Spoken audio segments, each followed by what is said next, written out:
Mana shu limonlarni 2000-yilda ekkanman, 2 yoshli limon ekkanman.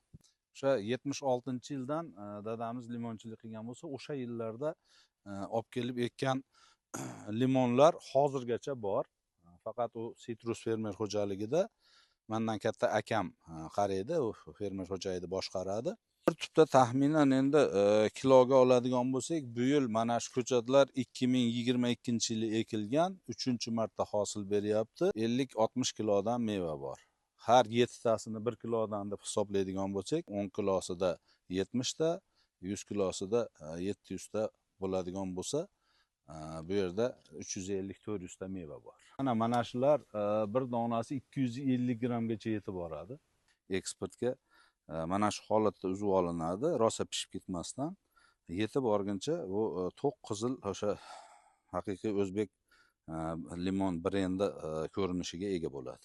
Sifatli bo'lishi uchun yaltiroq, silliq, o'zini rangida, o'zini ta'miga ega va og'ir bo'lishligi uchun biz demak ifo kalifos o'g'itidan foydalanishimiz kerak. Uzishga 25 kun, 1 oy qolganda gektariga 2 litrdan ifo kalifos o'g'itimizni berishimiz kerak.